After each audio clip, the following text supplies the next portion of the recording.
Welcome to Henry KNG TV. Good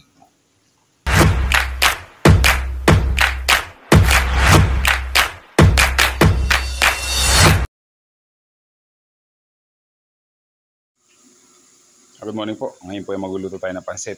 Ito po, inuna ko na itong squid ball. Medyo ano ko po muna. I-prito ko ng konti para medyo magkaroon ng kaibang lasa. Ayan po, ganun po diskarte sa pagluluto ng pansit. Kailangan po itong squid ball i-prito po muna ng konti.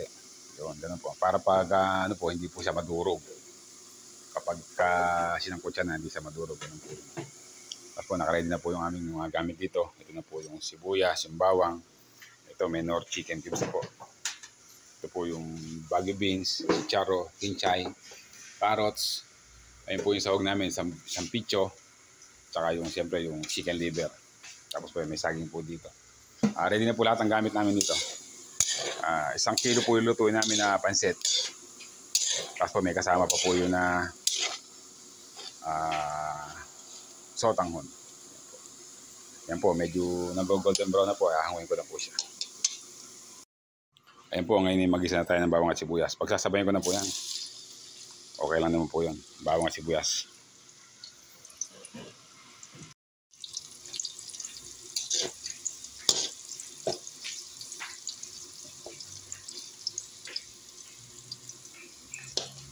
Ayan po, umaamoy na.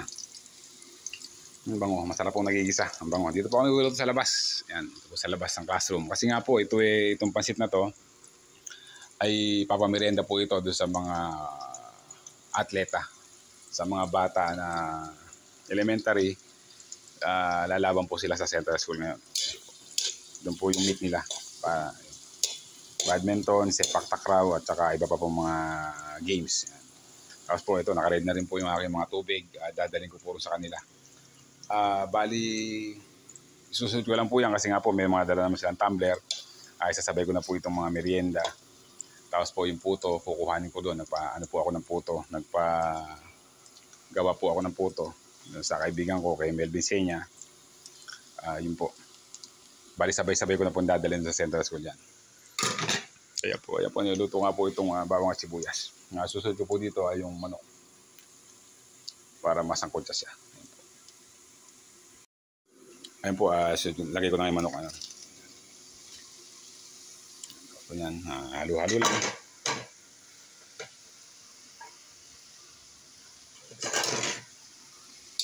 Halo-halo lang ng konti para masangkot siya.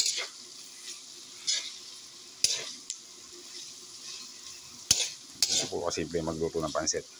Kailangan po ito magisa ng maayos para lumabas po yung tamang lasa ng manok. Ayan po.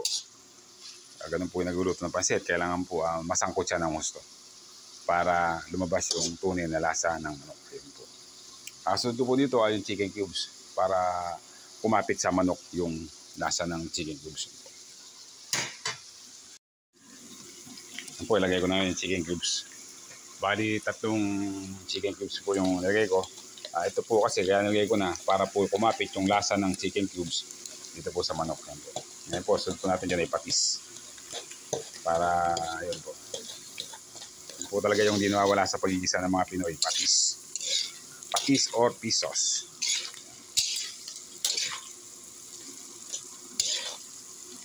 Po, kapit-kapit yan, no? Ito nyo, kapit na kapit. Sarap kumain ng pansit.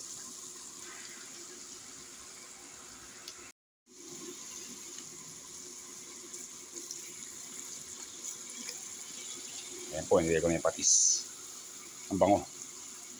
Mabango po talaga pag nilagyan ng patis. Tapos po, halo-halo lang. Mekos-mekos lang. Halo-halo para kumapit po yung mga lasa. Tapos po, sunod ko rito ay paminta. Paminta, at saka sunod-sunod na po yan, saka toyo. Po, nilagay ko na yung paminta para nga po maging mas malasa siya. Para kumapit po lahat yung lasa sa manok.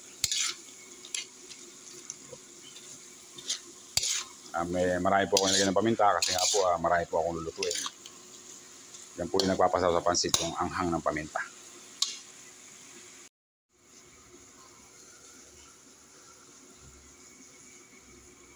Ayan po, nalagay ko na yung toyo. Tapos po, susunod ko po dito ay yung sabaw.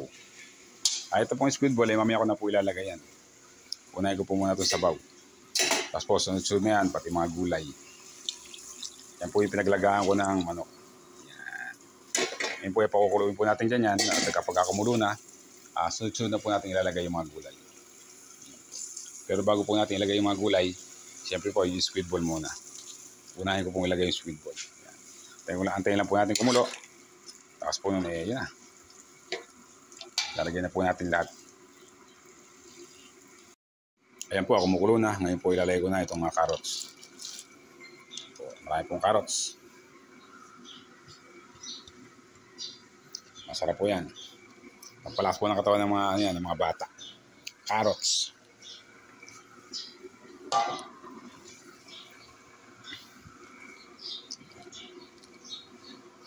Ito po ng carrots.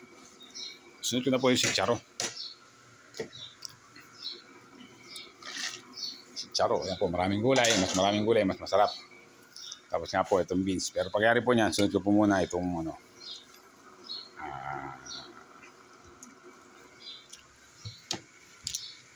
squid ball. Yan. Dami. Pagkaluto nga po pala ito, pagka po maluto na lahat yung mga gulay at itong ano na to, ahangin ko po ito at saka ako isasalang yung pansit at yung sotanghon. Pakuloyin ko lang po ng konti at isusunod ko na itong baggy beans. Kasi po madali lang maluto yung baggy beans. Tapos po itong kinchay o itong celery, ilalagay ko na po ito at tatanggalin ko rin po ito kasi nga po yung ibang bata ayaw po nito. Papalasahin ko lang po. Atayin ko lang po lumasa dyan at saka ako tatanggalin. Iba po kasi ayaw kumain ng ganyan. Pero ako po kinakain ko po ng hilaw yung celery kasi po yan po ay masustansya. Ayan po, malapit na maluto. Ngayon nga po ilalagay ko na yung oyster. Ito po ay Mamacita's oyster sauce. Bali, 3 oyster po ilalagay ko. Ito po, masarap. Sobrang sarap po nitong luto yung pasit na to. 3 oyster sauce po ang nilagay ko.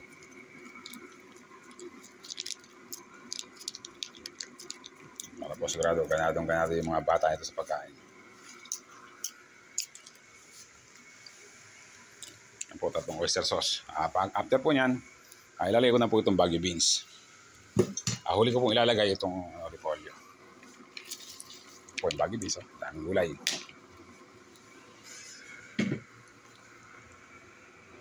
So yan, halo-halo lang. Dahil po nito, nasol po, sa ano pa lang. Nasol po sila rito sa sahog. Dami. Yung kakain po nito ay mahigit 20 lang po. Mahigit 20 atleta. Hindi na ba po baling sumusobra kaysa sa kinukulang. Po, lalakas ang katawan nila ngayon dito. Gulay plus manok. Pagpulo po niyan at malapit ng hanguin ko na po yan. Hindi po pala. Lagyan po muna yung repolyo para po maluto ng konti repolyo. Hindi naman po maganda yung sobrang luto ng repolyo. Po, parang half cook ng repolyo lang po gawin natin dyan. Sarap ang bango. Kami pa lang po, ulam na. Yan po, takpan po muna natin at antayin po natin na maluto. Kumukulo na. Malapit na po itong maluto. After po nga po niyan, ilalagay ko na po yung repolyo. Ayan. Bali, half cook lang po ang gagawin sa repolyo kasi nga po, hindi naman po maganda nga yung masyadong luto yung repolyo. Kumukulo-kulo. Ang sarap. Ayan po, hindi ko na repolyo. Ito po ano lang, half cook lang. Mura po ang gulay ngayon kaya maraming gulay. Kasi po nung nakakaraang mga linggo, sobrang mahal po ng mga gulay. Kaya po pagka nagluluto ng pansit yung iba, talagang konti po ang gulay. Ngayon po ay mura lang ang gulay kaya yan po. Unlimited po yung gulay ngayon. At ayun naman yung mga ginamit kong gulay. Yan po. Sahog pa lang po yan, isang kawali na. Yan, napakarami po nito. Baka nga po hindi makita yung pansit nito sa sobrang dami ng sahog. Yan, tatakpan ko lang po ito. At pagka po ito yung kumulo na, hahanguin ko na. Yan po. Ayan po, kumukulo na. Ngayon po ito, natulungan ako ni Mrs. Hahanguin na po niya yung mga gulay at saka yung mga sahog. After po niyan, saka namin nilalagay yung pansit. Bali dyan po namin luto yung pansit sa pinaglutuan ng sahog. Ayan po. Po, inalagay po niya sa isang malinis na lalagyan.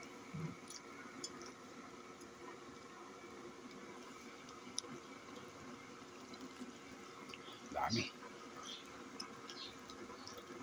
Masarap po itong kinakain kapag mainit. Kaya po pagdating ko kami sa school, saktong-sakto po. Meriendahan na po noon. Ngayon po ay 8:48 ng umaga po. Saktong-sakto po yan. Pagdating ko sa school, oras na po ng merienda ng mga bata.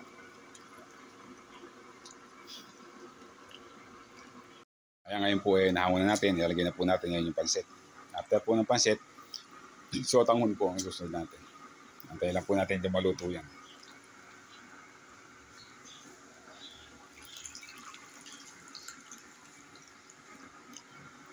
Hinugasan ko po yung pansit kasi nga po for sure lang po. Pero primera klase naman po yung binili namin pansit. Kaya po siguradong malinis naman. After po nyan, pagka nagkahiwa-hiwalay na yan, susunod na po namin yung sotanghon. Ayan po, antayin lang po natin na medyo sipsipin ng pansit yung sabaw. Tapos po okay na po nun. Maya-maya po ay hango na po ito para po may pack na. Mailagay sa styro at dadalhin ko na po doon sa sa Central School kung saan po ginaganap yung laban ng mga bata. Ayan po, luto na yung pansit. Ito na po. Tapos nga po ito, yung nakalagay na yan, sa isang lalagyan na yan, yan po yung pan-toppings. Pero ito po ay luto na. Ngayon po ay ipapak na po ni Mrs. Yan po. Ayan po, magpapak na si Mrs. Yan po, sample. Yan po. Napakasarap po ito. Usok-usok pa, kaya sigurado po na magustuhan po ito ng mga bata. At saka nga po, lahat ng tapos lalagyan po niya ng toppings yan. Yan po. Yan po, kaya saktong-sakto po yan. Yan po, busog na busog yung mga bata dyan. Tapos nga po, lalagyan po sila ng kalamansi sa ibabaw. Yan po. Yan po yung gagawin natin dyan. Marami, papak mo lahat yan. Bahala sila kung ano, di ba, kung basta kumakailan sila. Unlimited transit po yan sa mga 20 na atleta. Siguro po kasama ni teacher doon. Kasama ni teacher sa 20. O 25 po pala, lahat-lahat. Sobra-sobra na po sa kanila yan. Di ba rin yung nagluto po ay hindi na makatikip. Basta importante po, mapakain yung mga atleta. Yan po ang ganda. Nakita niyo po, ako po yung nagluto niya na si Mrs. Sam po yung tagalagay ng pansit at saka taga-packaging. Ayan po. Sige po, at punta po muna ako sa gawing harap. May cheating na lang po ako. Ayan po, ready na. Ihatid na po namin ito ni Mrs. sa may Central School. Kasi nga po ako marami pang gagawin dito sa school. Antayin ko pa po yung delivery ng mga gamit. Para ito po yung nakuha namin, 30 styropacks. Yan. Kasi ito po yung pang-refill nila. Tapos po, may natira sa amin ni Mrs. na konti. Ito po yung kakain namin ni Mrs. ito mamaya. Yan na po yung aming tanghalian dito. Ngayon po ay isasara na po niya para mahihatid na po namin sa may Central School. Mabilis lang ano. Kesa order po kami lang po nagluto para siguradong mas masarap. Yan. Kasi nga po, hinahanap din po ng mga bata yung luto ko. Talaga ba nakalabas yung tinidor? Yan. Ganda po ng pagkakapackaging ni Mrs. Nilagay po namin dito sa may crates. Tapos sakay po namin sa motor. Tapos nga po pala yung puto. Nakuha ko na. Nakadating lang po ng puto. Kinuha ko na po rin kay Boss Melvin ng Maligaya. Yan po ang ganda. Malalaki po yung kalamansi. Kaya sulit na sulit po ito.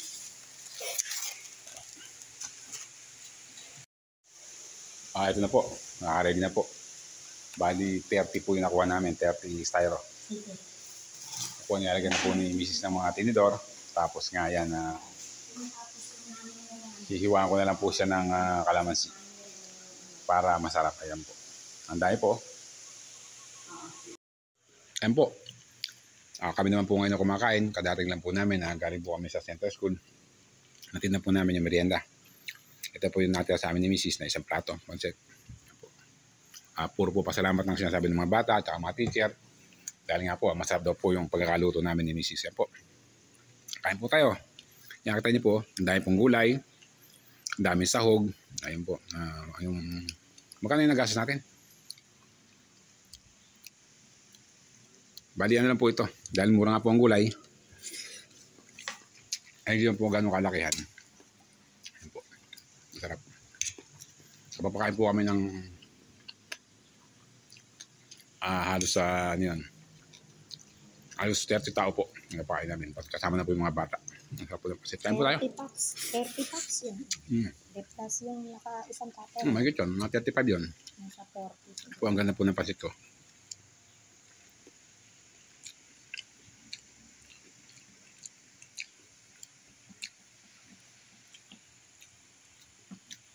Sarap.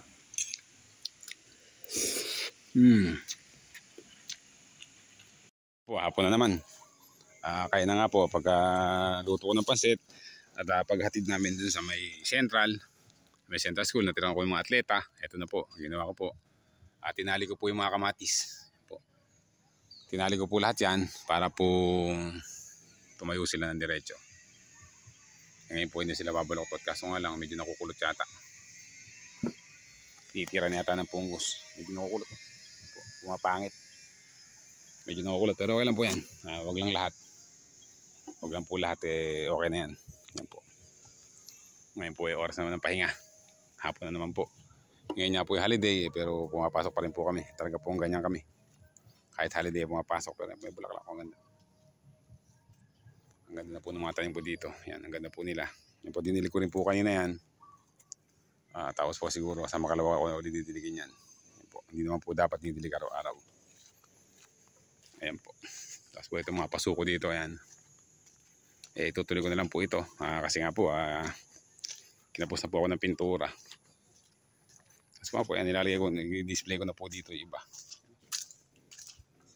Ayan po, sa may, nakalagay na po ron sa may harapan ng kubo. Tapos po dito sa may wishing well, ayan po kay Mrs. Ito po yung mga halaman, nilagay ko dito. Ayan.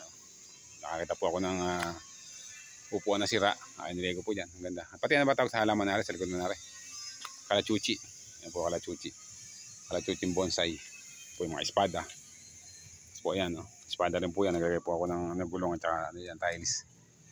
Kasi nga po, ito yung mga upuan bakal. Ayan. Ganda po nila. Pinagitna ko po dito sa may puno ng mangga. Sa manggang putol. Tapos po ito may bagong dalang si Sir. Pipinturahan ko rin po yan. Ayan po. Ayan po, may stand pa po ng halaman. Kasi po, ganito na lang vlog ko ngayong araw na to. Maraming salamat po at saan man po tayo naroon.